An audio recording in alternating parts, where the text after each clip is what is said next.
From the nation's capital in Washington, D.C., Call on Congress. The program discussing national issues that affect Oklahoma.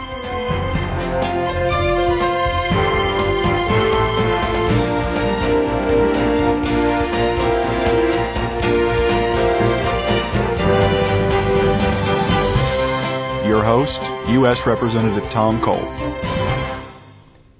Thank you for joining me today for another edition of Cole on Congress. Today we're privileged to have with us as our special guest from the neighboring great state of Texas, Congressman Kevin Brady. Serving in his sixth term in the House of Representatives, Congressman Brady is considered one of the most knowledgeable members in the House on trade and tax issues.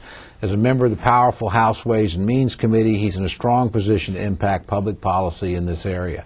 Before making the move to the U.S. House of Representatives, Congressman Brady served in the Texas State House for 6 years. During his time in Congress, Kevin's been a leader in the fight to abolish the IRS and the income tax in favor of a national sales tax. He's also authored several pieces of legislation that have given millions of middle-class families significant tax relief. Kevin Brady can truly be called a champion for the taxpayer. Congressman, it is great to have you here. Tom, thank you for having me. You bet. We had to wait until after football season, but we're glad you're here now. If you would just stop beating up on our Texas teams, I'd feel just better. Always remember, it's only because our Texas players are just a little bit better than your Texas players. But we recognize where football talent's at. You're good luck in the bowl. Well, good luck to you too. Thanks. Very, very good year for Texas, obviously. Let's talk taxes. The subject that Americans hate the most, and something that you know a lot about. So, let me ask you first. There's a lot of discussion. I get this question when I go home a lot. What is the alternative minimum tax, or AMT, and what's going to happen on that issue? Yeah, this is one of those things that I think has really snuck up on more and more taxpayers in Texas, Oklahoma, and other states. It was originally created in the 60s by Democrat Congress because there was a report that showed 155 millionaires across the whole country hadn't paid any income tax because of loopholes and exemptions. So rather than fixing those loopholes and extensions, Congress decided they'd just create a second tax, and they would force everyone above a certain income to fill out a second tax form. But they didn't index it for inflation. So over the years, it's gone from affecting millionaires to now, next year, could affect families in Oklahoma making $60,000 or so. I mean, middle-class families that would, on average, have to come up with an extra $2,000 of taxes a year, which is a lot of money for our families. Well, it's a ton of money, and of course, one of the questions my constituents ask me about this particular thing is, well, why is it so hard just to say we're not going to increase your taxes? I mean, what's the challenge there? They seem to think it's a pretty simple problem to fix. Well, they're smarter than most of us in Washington because, in a sense, it is. This tax is a mistake, and it needs to be repealed permanently. In fact, Congress. We repealed this alternative minimum tax in 1999. Sent it to President Clinton at the time. Unfortunately, he vetoed that among some other legislation. At the time, it was much more affordable, but as you know, Washington is addicted to money that comes from back home. And so now to repeal it and just end it is almost $1 trillion over the next 10 years. Now, my belief is that tax is a mistake. It was never meant to hurt our middle-class families. We should just repeal it, period. But this new leadership in Congress decided no, that if they repeal it, they should replace it with more taxes, which many of us think is the wrong thing to do. And in fact, we think, and I believe, the solution is before we ask others to tighten their belts back home with their family budget by increasing taxes, Washington ought to tighten our belts first. And we ought to start looking at the spending where we duplicate or we waste it. We just don't spend it wisely and try to cover it that way. What are some of the taxes that people are proposing to raise to offset, the minimum or the AMT? Well, this being Washington, of course, what they're looking at is, quote, taxing the wealthy. But in truth, what it is taxing about 113 million more Americans, increasing those taxes. They're looking at taxing real estate partnerships with back home. These are our local businesses that build our apartments, and our shopping centers, our industrial parks, and our office buildings, looking at increasing taxes on them, which will cost us jobs. And then also looking at raising the taxes on people who own second homes, which up here they say that's the wealthy. But I've checked back in Texas and Oklahoma, almost 40% of all home sales are second homes. And they're not the wealthy. The average income is, for that family buying one, is a little over $80,000. So it's a typical family that's always dreamed of a cabin that they can take their kids to, or a retirement home that someday they can settle into, or they've decided a second home is a good investment for their nest egg. So these are families that have actually scrimped on their first home mortgage so that they could afford that second home, that dream home. And it just seems terribly unfair to punish people who are doing all the right things, at least in my view, all the right things in their life. Do you have any prediction or perspective on how you think we're going to end up on this? Because we're literally only weeks away from when we have to make some sort of adjustment.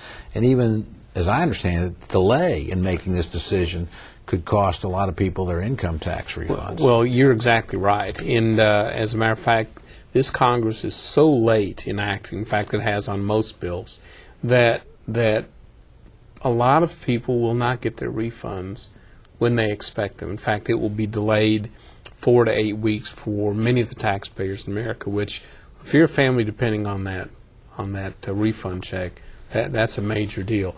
I would predict that before we leave, if this new leadership is smart, they will pass a 2-year repeal, sort of a patch, an extension, where the alternative minimum tax won't capture our middle-income families. And they probably won't pay for it. You know, they probably will leave it alone. But they'll look longer term for a repeal, and that will have some tax increases in it. So yeah. I think they'll get the job done, but they're going to have to hurry. But just so our listeners understand, that action isn't a tax cut. That would just simply keep their taxes from going up, which is the best we seem to be able to do around here this year if we're lucky.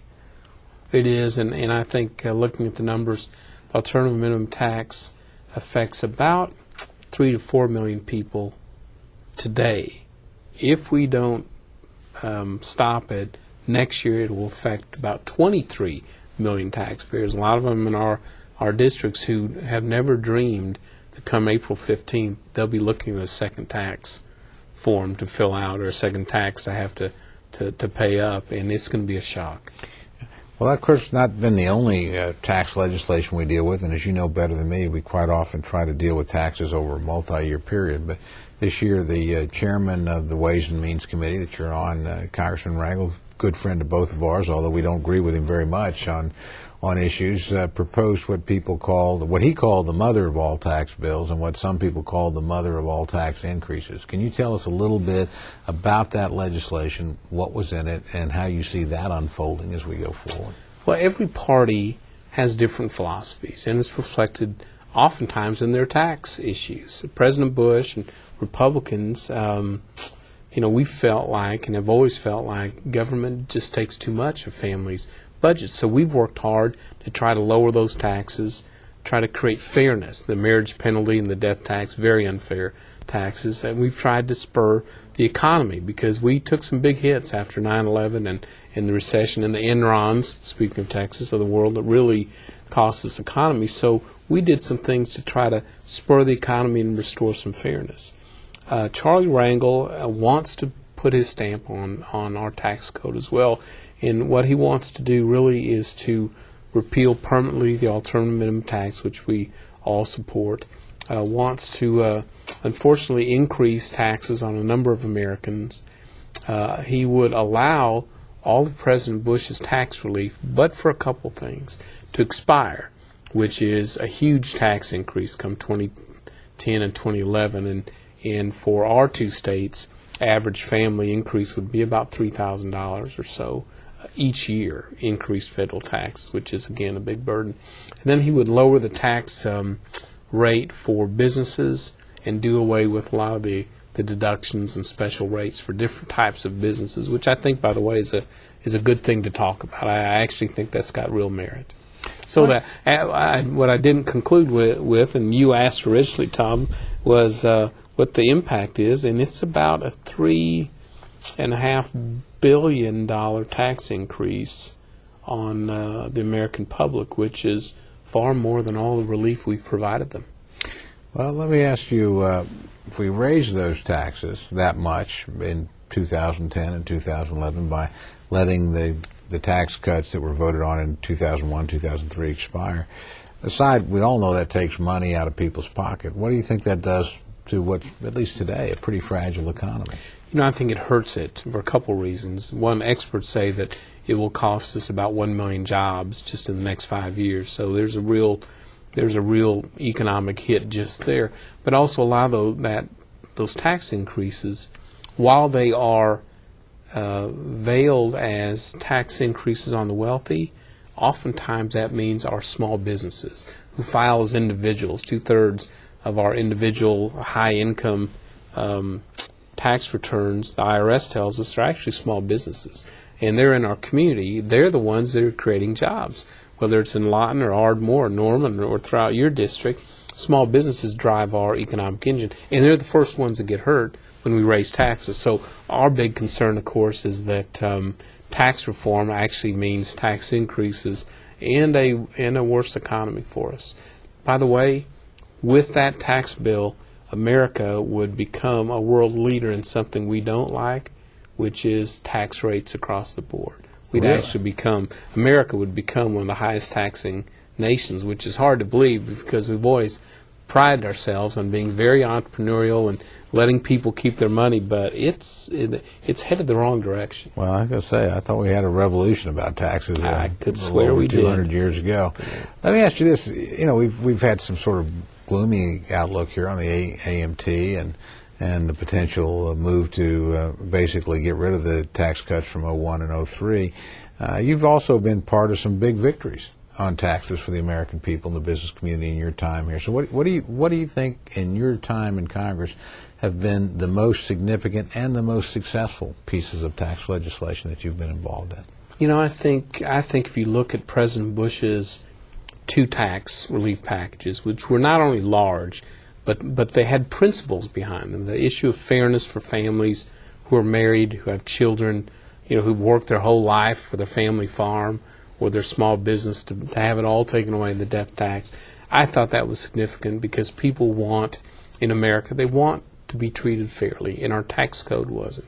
You know, his second package, which really was designed to encourage people to invest more and then keep more of what they had earned, their savings and their investment, which I think is great because our tax code ought to reward that type of behavior. I mean, people who work hard, go to school to get a skill, who start a business, who save for retirement, you know, who look out for the families, who want to keep the nest egg, you know, God bless them. We ought to be rewarding that, not punishing them. So I thought that was important. Then finally, we've had a chance, this Congress, or the last 10 years, to do some good things to encourage more research and development into our economy, to help families deduct college tuition costs, which are so expensive, to help reward teachers who have to pay money out of their pocketbook to get ready for their classrooms every year. We created a new deduction to help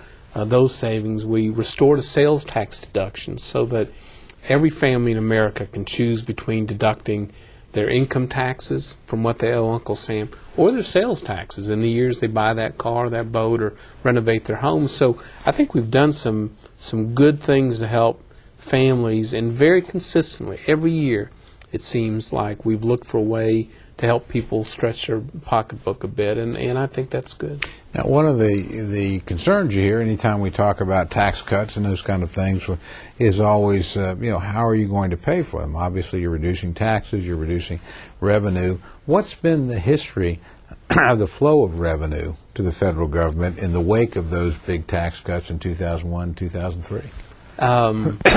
There's an old saying, and you've been a leader in trying to lower the taxes on families and on our jobs creation, which is if you want less of something, tax it more. If you want more of something, tax it less. And as a result, of lowering those taxes, we've seen more and more record levels of income come into the federal government. The last 3 years, double-digit increases, 10%, 12% increases. So we don't have a lack of revenue coming in. In fact, families and businesses are sending it to us in gobs. Our problem is we're just outspending it, continuing to outspend it. And I know you have worked very hard for us to try to limit the spending, get back to a balanced budget. More than that, balanced budget and start paying off this debt that we have. And so we're sort of at a crossroads where the question is, how do we balance our budget and get back to an even keel?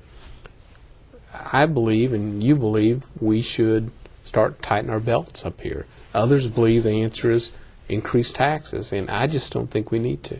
We've made pretty good progress. As you noted, we've had an increase in revenue.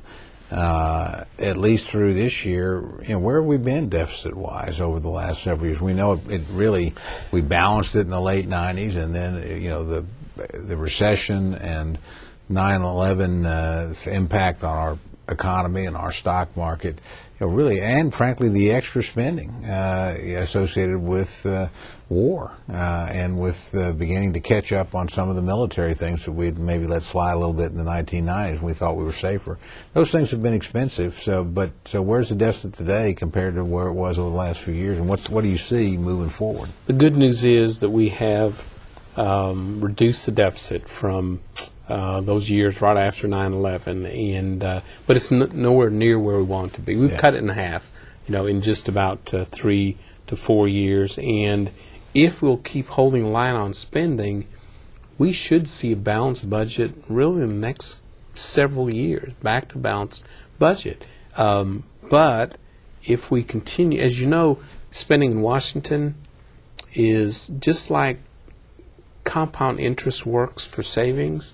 We have compound spending, as you know. So every year we raise the spending, it gets put back into the budget, and then we spend more on top of it. So every year, even though people back home may see a fight over what looks like a small amount of new spending, they see it in 1 year, but in 5 years, that small amount will grow into a massive amount. And that's what the debate this year with the president is that if we don't hold the line on spending, it will grow into $200 billion more spending, which really holds off a balanced budget for 1 or 2 years. So it's really, this fight over what, which I think we're headed into, honestly, over people that want to spend it will say that's not a lot of money. $23 billion in Oklahoma is still an awful lot of money. Yeah. But, in the context of a $2.9 trillion federal budget, that's an argument that can be made.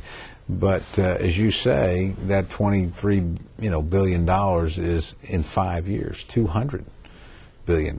So it's a pretty big, sizable amount of money we're talking about here.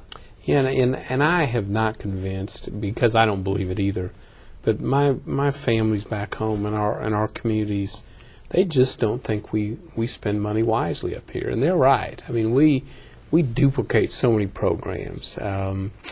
We don't track our money very well, and we have major programs like Hurricane Recovery and others where we try to push money out the door to help, but we often find out it never gets to the people we intended it to. You know what I mean? And Yep. It's not our money. It's our families back home. So if we're going to allocate their money, we want every dollar to be spent wisely. We're just not doing that. Well, now, while we're wrestling with these tough issues, and particularly you and your committee on taxes and the issues of spending, you've been one of the leaders in the fair tax movement, which is an effort to take a look at our whole tax structure and maybe begin to move us in another direction. So would you tell us a little bit about what that is and what you see as the advantages of that system?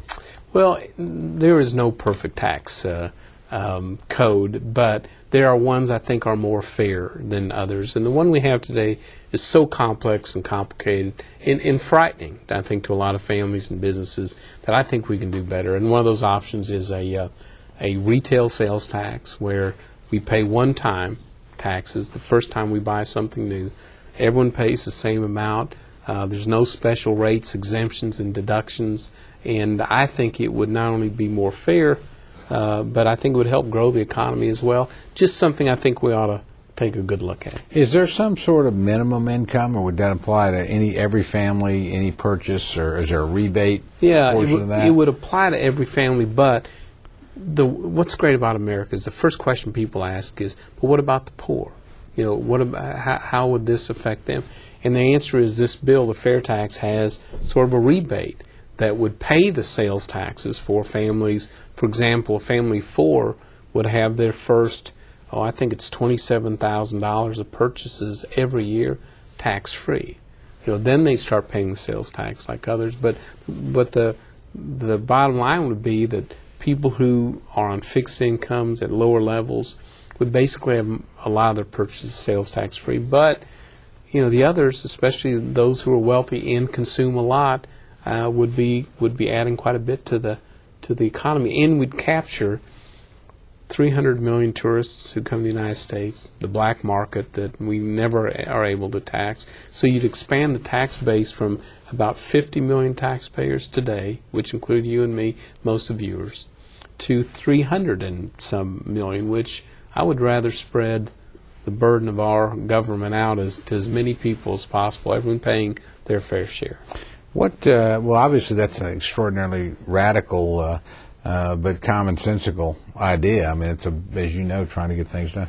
How do you see the state of play for this right now? I mean, where are you at in the process of trying to at least have a serious discussion about the concept? I think Charlie Rangel, while I may not always agree, I think he's done a valuable thing in proposing his math bill, his mother of all tax hikes bill, because it opens up the discussion of what our tax code should look like. And it'll give us a chance, I'd imagine, not maybe next year, but after the presidential election is settled, for this country to have a good discussion about what type of tax code our kids are going to pay. We probably ought to forget about ourselves a little. Let's just think about what tax code our kids have to live with. Can it be better than the one we have today? And I think, unquestionably, the answer is yes. But I think it's going to take our local families getting engaged. I think the reason people, are a little skeptical that we'll do something is that they look at all the lobbyists in Washington. They look at, just the power structure. They think we would never really give that power back, really change things. And I just am convinced if we have grassroots people engaged, we can make this change. What are some of the other, I don't know that you're particularly a proponent of these, but again, in your expertise and your committee work, you're dealing with a lot of them. One of the other concepts I hear a lot about is the flat tax. What's the virtue of that? What's the possibility of it actually coming about? Well, that one's probably more easily done than the retail sales tax because it's not as big a change, still based on income. And there's a lot of different ideas. One is to just go to a flat tax, whether it be a 17% or 20% flat tax. That you've heard the phrase, fill out a postcard every April 15th. It'd be that simple to do. There's an option by Congressman Michael Burgess that would allow you to choose between the current tax code and that postcard. And then most recently, we've had a new proposal by Representatives Paul Ryan and others, John Campbell, Jeb Henserling, that would also give you an option. You could choose the current tax code, or you could choose a flat tax of, I think it's 15 and 25%, depending on what your income level is, and you could choose what's best for you, and you could actually change it one time during your lifetime, and which would be interesting to do. Oh, let me go back here, but it's some new thought on giving people some choices, which I like, and simplifying the code, which is very important.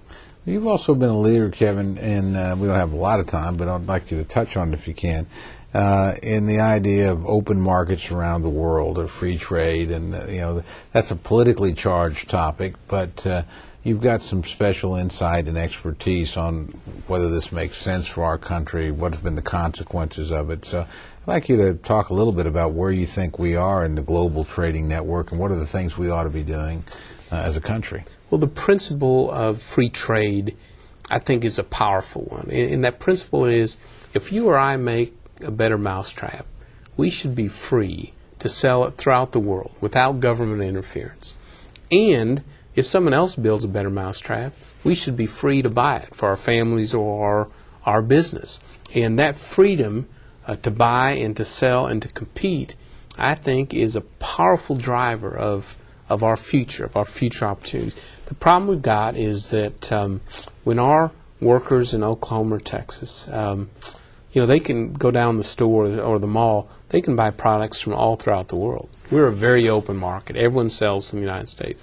But when those same workers want to sell their products around the world, what we find out is many countries are closed. They have the America Need Not Apply sign firmly up front. And so what the President has been pushing, and I think this Congress needs to, is to tear down those America Need Not Apply signs, give us a chance to compete, especially with countries that sell into the United States now. And in fact, the free trade agreements that have passed under President Bush have done just that. They've taken one-way trade into America and created two-way trade, and now we are selling double, if not triple, of our products to those countries, and creating real jobs back here at home. And you're right, it is an emotional issue, but the principle is, should we be allowed in America to go out and compete around the world? Because China's competing, Europe's competing, everyone else is out there. It's Lewis and Clark days, and everyone's out there staking claims to these countries. And I know